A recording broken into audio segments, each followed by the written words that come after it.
Welcome back to another exciting episode of Nailed It Motherhood Podcast. I am your host with the most, Tamara Eldridge, and I'm so glad you are back for another season of Nailed It Motherhood Podcast. I'm guessing you've learned that we might have the recipe that nobody wrote down, so welcome. Before we jump into today's inspirational conversation, let me just say, if anything you hear today makes you reflect, tear up, or say, my God in heaven, go ahead and like, share, follow, or leave a review. It really helps more parents find our space and it keeps our community growing with love and intention. And hey, if you want to take it one step further, you can support us financially by clicking Buy Me a Coffee or subscribe directly through our or subscribe directly through our Buzzsprout website. Every bit of support truly helps keep our stories alive and thriving. Now, she's fierce. She's fiery. She's phenomenal. Okay, I know phenomenal doesn't really start with an F, but you know what I'm trying to say, right? Okay, how about this? Friend. That starts with an F. I am so honored to welcome someone who went from vetting me when I joined her team to mentoring me, to becoming a trusted colleague, and now a dear friend. When I say she's fierce and fiery, you will hear exactly what I mean. But don't confuse her energy for that tired, angry Black woman trope, because I'm over it. What you're about to witness is passion, is love, it's sensitivity, and it's intelligence that demands attention, baby. Listeners, welcome to the Nailed It Motherhood stage, Mrs. Lisa Augustine. Hey. Hey, thank you so much. You are so welcome. Welcome to the show. I know this has been a long time coming, and I'm so excited that you're here today. I'm excited, and I'm really excited that you invited me to do this. And listen, this is such a big deal that you do this, and I love it. I love Nailed It Motherhood, and I'm honored to be a guest. Thank you. That really makes me like shy and bashful, even though, this is what I'm doing consistently. I know that this podcast itself is something that's necessary, but it's still kind of hard to believe sometimes that it's as big of a deal as people say it is. But I appreciate it. And I'm like, thanks. Appreciate you. Well, I appreciate that you're here, and we are going to jump into your story about trauma-informed parenting and just the way you're changing the cycle about parenting. I'm excited to hear what you have to say because we know that you have 2 adult children. But before we jump into the herstory segment, we have to do our episodic Tavi tale because she is the reason that I'm a mom. And she's the reason that I'm here. And you know Tavia, and you know how spicy she can be. Today, though, I'm going to talk about a shared interest that we both have is education.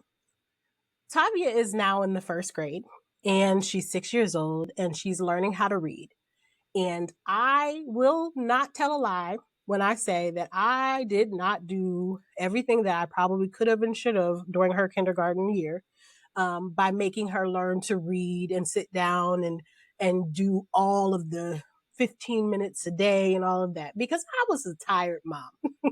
So I let the teacher handle that part and we just worked on here and there reading. But now she's in 1st grade and she has homework, Lisa. The girl has homework. Every week she gets spelling words. She gets a poem that she has to do fluency reading. She has to choose some math problems. She has like a math menu that she gets to choose from. And she has to also read, which is very exciting because it helps me to focus her because she really loves school.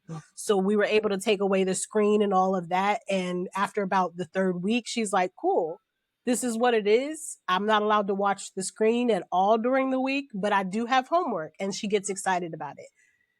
The thing about Tavia is she is really into reading. She really loves reading. And when she reads, she has to stop and look at the pictures and tell you the backstory behind the pictures in between every word. So it gets really stressful for me because I'm trying to time, homie. You have 15 minutes. And here we are at 3, and you're telling me what shirt they're wearing today. And that doesn't make sense because it doesn't say that they changed into the shirt. Did they already have that shirt on? It said that they put on pants, but he wasn't in that shirt in the page before. So Tavia, she is definitely a commentator when it comes to reading. In hindsight, it is beautiful to watch this mind just like really figure out how to understand what's going on. We read a Lego book about some robbers robbing a bank, and she wanted to read the words in the background of the picture, and that's when she discovered that that's what bank looked like. But then every time we saw that picture, she also had to read the words in the background of the picture that said bank. And then she was looking for other words on other buildings to figure out what's in this background. Is there a bank? Is there a school? Is it a bus stop? What else is in this picture? So I love my baby. I am so proud that she is really loving school. I used to love school too. So it makes me very excited, but it also makes me very exhausted because that 15-minute reading time typically turns into 20, 25 minutes because she wants to add details about the reading and figure out what's happening before the words actually are read. So thank you for listening to my Tommy tale. Listen, I had to share with the world. She's full of curiosity and creativity that she gets honestly. Oh, so she gets it honest. And she is being true to herself. So kudos, yeah. Tavia, kudos.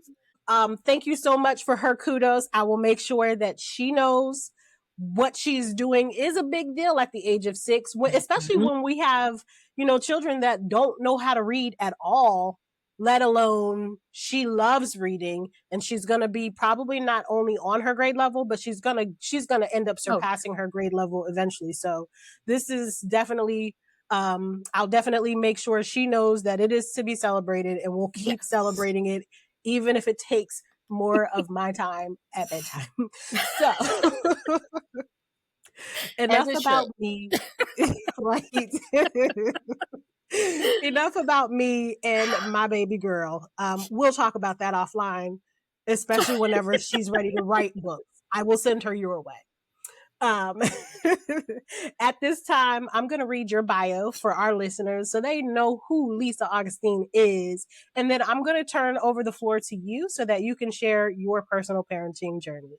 So here is Lisa Augustin, listeners. Married for 29 years with 2 adult children, Lisa has spent over 2 decades working in education, dedicated to nurturing, growth, and learning. And this is why she loves Tabby Tale. Outside the classroom, she is an avid baker. She's baking right now, y'all, and a firm believer in supporting the collective good through community engagement and shared responsibility. More recently, she stands on her 10, shouting power to the people and free Palestine, and nobody will block her. You heard? Nobody will block her from speaking her truth. Listeners, welcome to the mic, Mrs. Lisa Augustin. The floor is yours, boo. Thank you for that intro, Tamara. I appreciate that. I'm feeling a little shy myself right here. That was very nice. So my parenting story really centers around self-reflection and self-realization of what it was in me that was impacting my parenting. And at the time when I discovered this, I felt that my parenting was impacting my children and my husband negatively. And I decided then and there that was not going to happen, that I was not going to allow that to happen. So I had to figure out what did I need to do? What was the problem, first of all? And how was that problem going to be changed? How was I going to resolve it so that it did not impact my family? Because nothing matters more to me than my family. So I realized at the time, and my children right now are 28 and 25. And when I made this discovery, this self-discovery, my kids were 8 and 5. So thankfully, it was fairly early on so that any damage could be undone. They were still young, and children are resilient. I have been very blessed and gifted with a fantastic husband as well. So any damage there could also be fixed, thankfully. And what I realized at the time is that I was perpetuating a lot of generational trauma within my family and how children were raised, and specifically how the girls were raised and how the girls were treated. And I realized that there were issues that I had with my relationship with my own mother and how she talked to me, dealt with me, things that had happened in my life with her. I realized were coming through in my parenting that were making me far too reactive, making me angry, making me respond and treat my children in the same way that I believe I was. And I didn't like it. I didn't realize my trauma and how much it impacted me at that time. And once I did, I realized, well, I'm seeing how it impacted me personally. Why would I want to perpetuate that onto my own children and risk not having a great relationship with them, which was unacceptable to me. Nothing was more important to me than to have a good relationship with my children. So I took what some would consider drastic measures at the time. I don't consider it drastic because there's nothing too drastic when it comes to your kids. There's no one in the world I would believe that I am obligated to do for. I brought them into the world, so I'm obligated to do anything. So there is no such thing as too drastic. I quit talking to my mother. I completely cut her off. I would not take her calls. We lived in Maryland at the time. She even drove down from Pittsburgh to Maryland and came to my house unannounced. And I even left my house. I refused to see her or talk to her because I realized that there was something in our relationship, something in how we interacted that did not make me the person that I wanted to be for my family. So I needed to figure out either what that was so that I could kill it, or I needed to figure out how I was going to be able to maneuver around that if I wasn't able to resolve it, if I wasn't able to fix it. How was I going to maneuver around it so that it did not impact how I interacted with my own children? I didn't want to be angry with them. I didn't want to be reactive with them. Every little thing they did sent me from 0 to 100 in milliseconds, and I'm yelling and I'm screaming and I'm fussing and I'm threatening, and they're fearful of me and they don't want to talk to me and they don't feel close to me and they don't know if I love them. They wonder if I love them. That is not something that I ever wanted to have happen with my own children, because I know exactly what that feels like. And it took me into adulthood to really put my finger on it and to really come to terms with it, to accept it, and to also accept that I did not have to live like that. I did not have to perpetuate that trauma. I also did not have to allow that trauma to dictate how I lived and how I interacted with my family. even though that was my mother. I know mothers, we seem to give mothers a pass a lot of time. Well, it's your mother, so you kind of let them get away with anything and everything. But becoming a mother and being a mother really changed my stance on that as well. I don't feel that my children are obligated to allow me to do anything that is detrimental to them. I'm obligated to raise them to be the best people that they can be. And also, any relationship that we have is on me. The onus is on me to form and foster and promote and maintain good relationships with my children. The obligation is not on them because I'm their mother. And once I accepted that, then I was able to move forward in a way that was most beneficial to my kids. And most people, almost darn near everybody, nobody understood. Nobody really agreed with me. Most people really didn't even call or didn't ask, didn't reach out to me to even get my side. I was just seen as the villain because I wasn't speaking to my mother. I was seen as the ungrateful, unappreciative daughter. I'm not sure what stories she told people. I'm not sure what explanation that she gave to people that I wasn't communicating with her.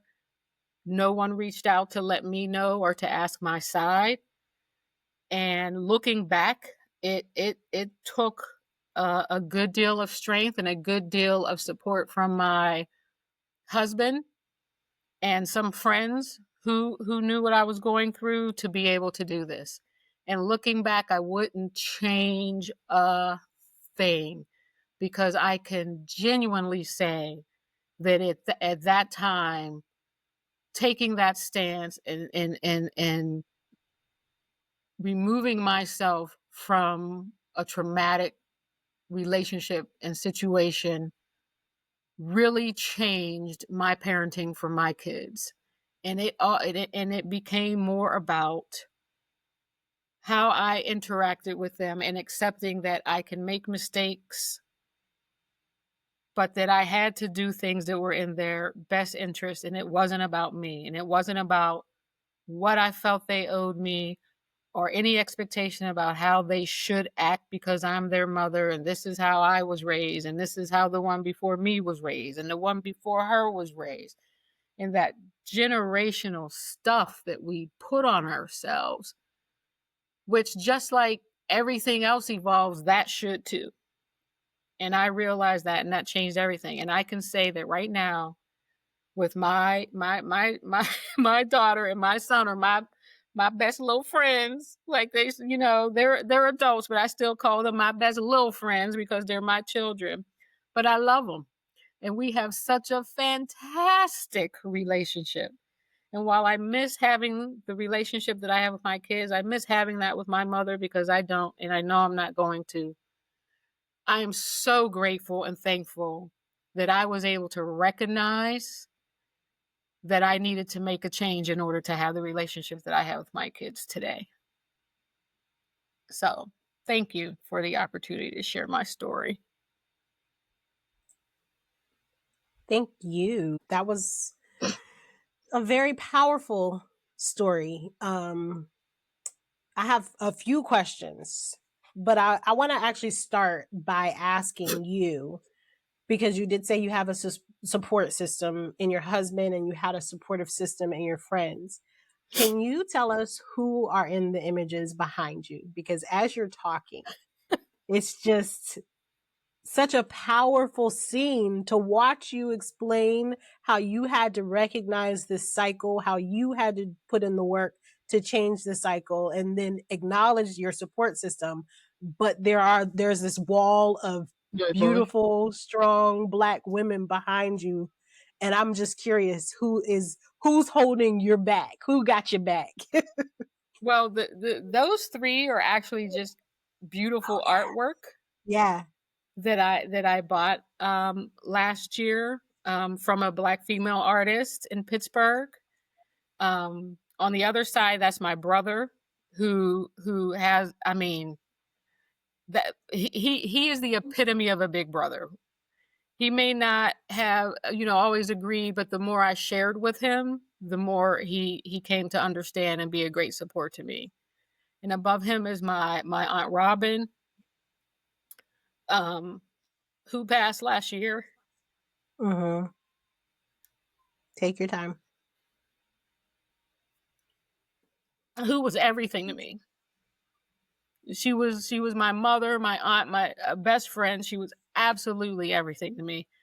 And then above her is actually a picture of me and my daughter. I know you can't see that really well, but that's me and my Not daughter. well. And then on the other side is a little my son up there. And I have Robin hanging up here a lot. So, but thank you That for was my asking about those guess. pictures. That was my guess. That was your rock. I know how highly you speak of her. Did you ever seek out therapy for the trauma that was between you and your mom?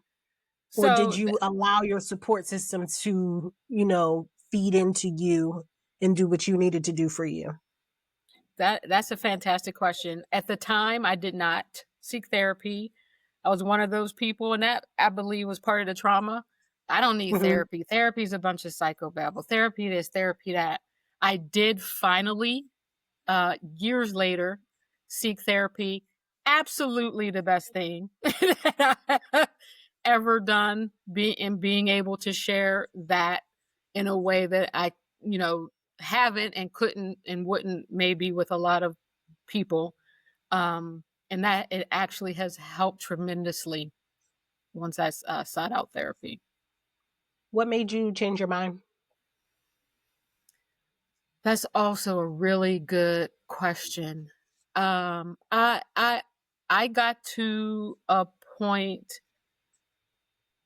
where my mental health, I was losing control of my mental health. Mm-hmm. I always thought that, I could pull myself out of anything. And, if I was depressed or if I was feeling anxious or whatever it was, I just needed to pull myself together and pull myself through. It became a point where I lost control of that. And I was not. Mm-hmm. There was a time like, wait a minute, I'm not pulling myself out of this. And even as an adult, even though I was much older, kids almost grown at the time, kids, late teens or whatever they were, and still dealing with my mother, my still dealing with interactions that were far more detrimental to me than not. Mm-hmm. It just never ended, and it just, the older I got, the worse it became for me, because now I'm recognizing it in the immediacy, and now I'm recognizing, and now it's also setting me off, and I'm reacting, and I didn't have control over it, so I knew that I needed Mm-hmm. to get help from somewhere else, and I didn't. The reason I sought therapy and not my support network that I had, my social circle, my friends, my husband, or other family members, I didn't want to burden them with it. Got it. Understood. Um, so I lost my mom when I was a junior in college. So I never really had an opportunity to reconcile with my mom. Mhm. But I I always regretted how I thought I was supposed to be mean to my mom, and how, how you watch on the shows and people just don't like their moms, and then you talk to your high school friends and it's just not cool to be fond of your mom or Mm, whatever. So I always put that wedge between my mom mm, and my relationship, because I was trying to be the cool teen, or I was trying to fit in with the crowd. And when I got to college, that's whenever I started to develop a stronger relationship with my mom. I really was becoming her. She was the choir director. I became the choir director. We had a lot in common. I was really into the church, really into Bible study, and she was like an evangelist at our church. So whenever I was able to talk to her, I was like, I really like this woman. And she even shared something with me, and I've shared this before, but she shared something with me before she died, saying something, and I will never ever say it out loud, but said something to me that it kind of felt like she knew she was going to die. But I regret so much the loss of relationship that that was lost because she died. And I realized how amazing she was. To this day, if I bring her name up in a space where people knew her, they still talk about her as if she just met with them yesterday and said something to change the way that their decisions were being made. So it's just an honor to know what she did for other people. It's sad that I don't get that opportunity to have that with me, but I did have a relationship where it was kind of a motherly relationship where I had to shut it down because I saw that our relationship was toxic. And it felt like whenever I went to them and I said, I need to figure out who I am aside from you. Um, and it turned into, well, rumors about me, people cutting me off because of whatever they said to them. I just heard that. I heard that in your story about how your mom may have spun things to make you the villain, to make you the bad guy, when in reality, you were just trying to save your family. And I love that. And I value that. I also see myself having to stop myself and say, why are you yelling?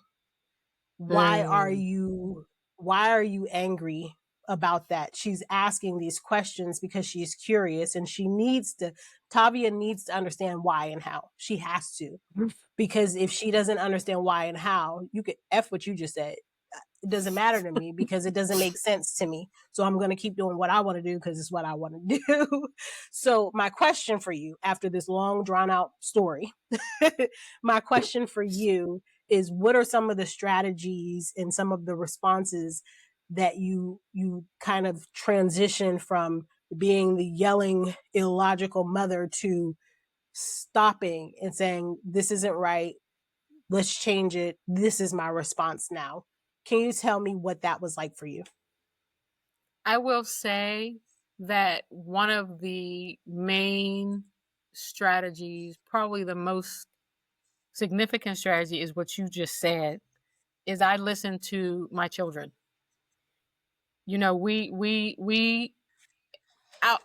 I'll say I, because I won't put that on you. I was raised, as many in our community, Black community are, is, children don't have a voice. Children seen and not heard, get out of adult conversation, do what I say, I don't care. The children's thoughts and feelings and undervalued. And part of my discovery of why I was interacting with my own family the way I did is I realized that they do matter. My children's feelings absolutely mattered. And it took my 8-year-old daughter saying that she didn't know if I loved her. That was part of the alarm for me. And this all happened like in the course of a family vacation. We had gone away, my mother, my aunt and uncle and their kids. And I saw my mother interacting with my children, and they were afraid of her. It wasn't the lovey-dovey grandmother, spoil, come here, it was like, stop it before I break your necks, that kind of thing. And they were like, what in the world? And then my interaction with her made me kind of treat them the same way. And then it took my daughter saying that to me because I seemed to fuss or be angry or, and not listen and not care to hear what she had to say. And so she didn't know what to do with that, didn't know how I felt about her, and that was an alarm. So I think the primary strategy after saying all that is actually giving these little people the value that they deserve. They did not ask for this. They didn't ask for any of this. And we can say on the one hand how children are so smart and they're like sponges, and that when they're young, they just take in so much and they learn so much and they grow so much. And then on the other hand, say their feelings don't matter. The two don't mesh. Yeah. They don't go together. Their little feelings absolutely matter, because if they're having them for a reason. And if they can communicate them to you, that's a blessing. And I'm not saying fall over and like, oh my gosh, my child is sad, let me buy them the world. I'm not saying to go nuts. All they ever really want, just like you and I, is to be heard. Yeah. So more than anything, and I really can't even think beyond that. I gave my children a voice, and I also accepted where I had been wrong without letting that disable me. So I realized where I had been wrong, what I had been doing wrong, what I said wrong, how past things, traumas impacted me, how my relationship with my mother impacted me. But I didn't wallow in that. I'm like, okay, it's this. All right. So now it gotta be this. So what am I gotta do up in here? Because we gotta get to here. So I didn't wallow in that, and I didn't let it make me insecure or not confident that I could be a better parent. Yeah. I knew I could be a better parent just for the mere fact that here I am questioning this and admitting where I am wrong. And I'll tell you what, when these my little best friends to this day, and now that they're adults, it's so different because they're in a different generation. So I'm able to really have these conversations and listen to them from a completely different viewpoint and really learn so much and grow so much and be like, oh, you know what? Okay. And they have such different personalities, and the way that they talk to me and the way that they deal with me. It's not perfect. It's not perfect, but I think it's near perfect enough that I have these two people who come to me with everything that they think, feel, going through, wonder where they're at, what kind of tide should I buy, whatever it is. They come to me, and that's because of this relationship that we've been able to establish over these years. But I love that. I think not and undervaluing your child's feelings and their thoughts and their wonderings. It value it like your life depends on it. Because essentially theirs does, right? Correct. Right. Absolutely. Who they are as people. Absolutely. Depends on how we treat them as parents. Correct. I love that. Yeah. Yeah. You have me full, Lisa, and I'm trying not to be emotional, but like, it just makes me think about the little wins that I get with my relationship with Tavia. And I'm like, I might be doing this right. Like, it makes me feel good. It makes me feel good to know that she can talk to me and she can come to me honestly, even when it hurts. Even when it hurts. And I was going to ask you a question about, like, how do you open up that door to allow them to be honest and critical about you as a parent? But you kind of answered it. But I'll leave that open if you have an answer. If you don't, we can move on to the next part of what I was gonna say. But I'll just quickly say that I didn't even really have to open that door. I only had to open the door of valuing what they had to say at all. And yeah, then they just freely and willingly came with anything and everything. And I will say this though, to maintain that, it is important to not shut it down, because I think that as parents, and depending on how you were raised, that's typically what the response is. You're not going to tell me what's wrong with me. Like, that's not what's yeah, happening here. It's like, okay, I'll take that, but I'll raise you and see you that you did this. Like, and it really, becomes a back and forth, becomes a conversation. And within that, everybody learns something.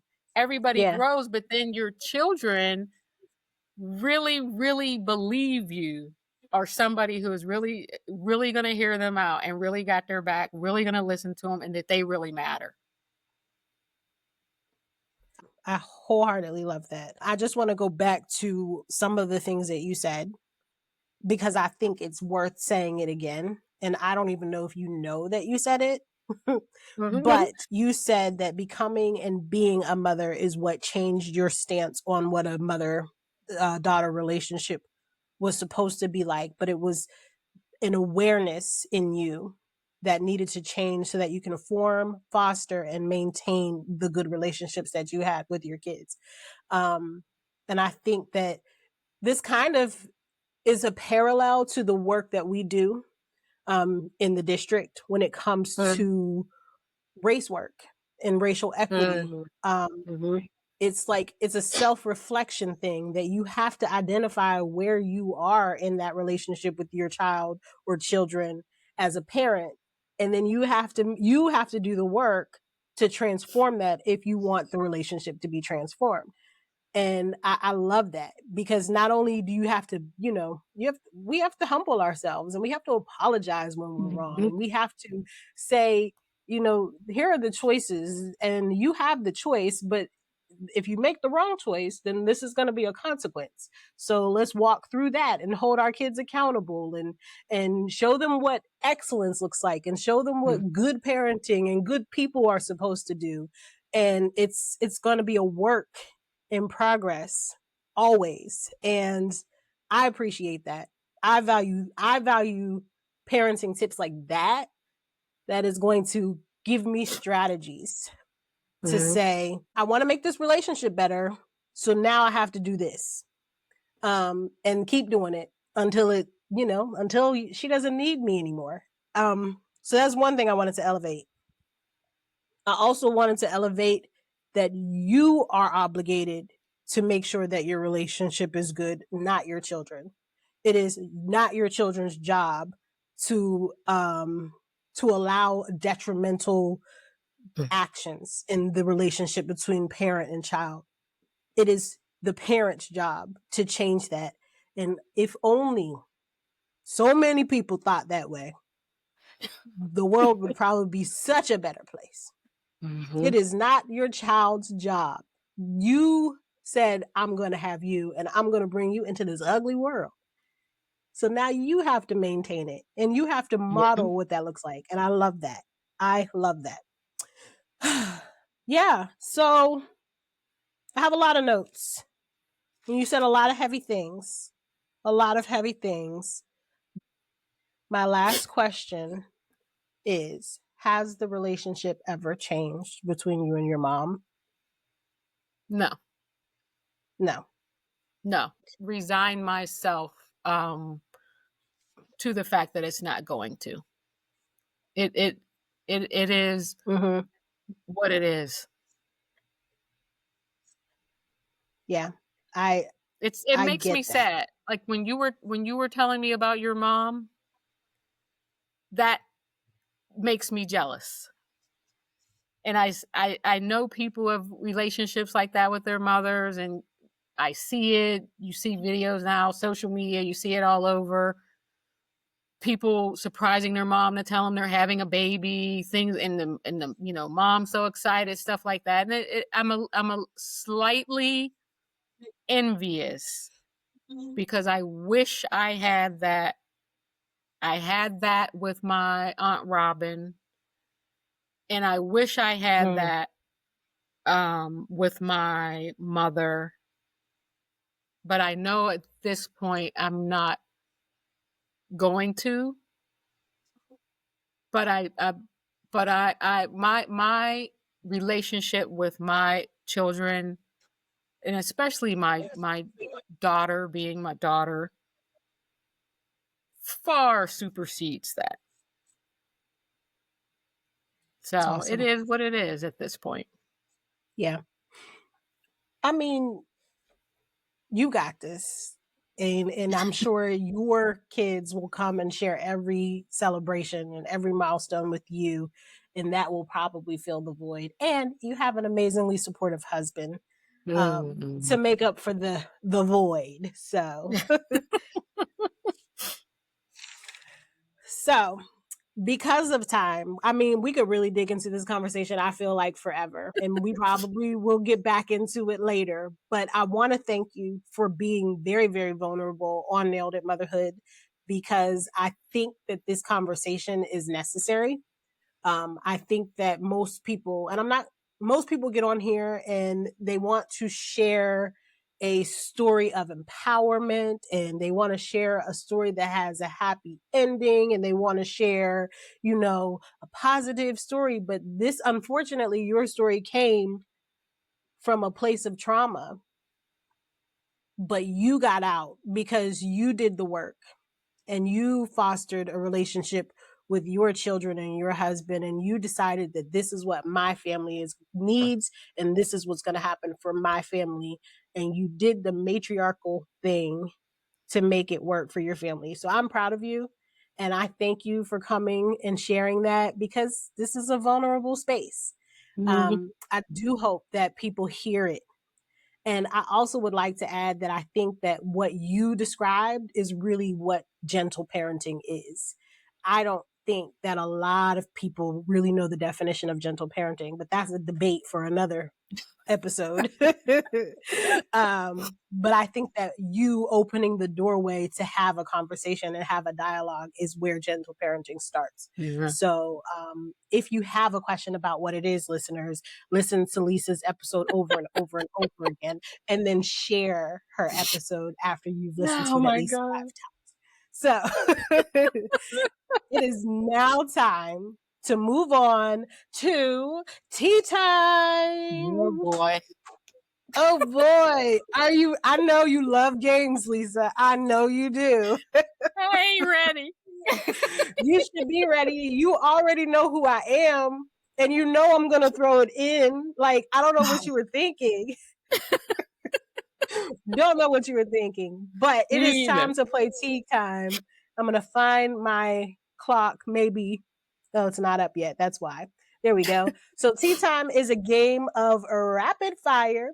I have a bucket full of questions, and I will say, Lisa, if this makes you feel any better, this bucket is a Christmas bucket. So you should fit right in. It is a Christmas bucket. I took the lid off, but this may have been a tin that you gave me. Who knows? But hilarious. I have a bucket full of questions. Some of them are deep and some of them are just for fun. But I have 3 minutes on the screen. We will start the game, and Lisa will answer as many questions as she can in that 3-minute time frame, and we'll just get to know who she is a little bit more. So, oh boy, Lisa, are you ready? I guess. I guess. Oh, she's so rebellious and resistant. Oh, here we go. Morning person or night owl? Night owl. Night owl. I actually didn't expect that. If you could give your younger self advice, what would it be? Get the patents. Yes.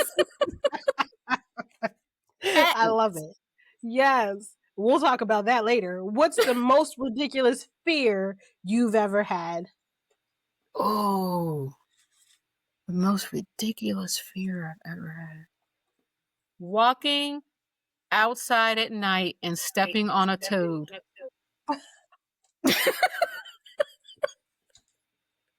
Okay. I was not expecting that. What's your hidden talent? My hidden talent. I actually can hold a note when I sing. I actually sing okay. You shouldn't have told me that.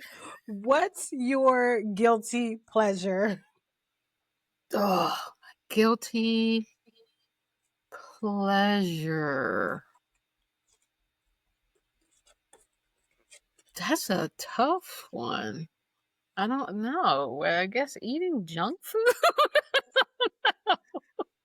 You've got a lot of candy to offer the Yeah, world. I have a lot of candy, and then when I want something, I bake it. So Can I give you one that I think you yes, have? sure. Christmas. Black Oh, Santa. okay.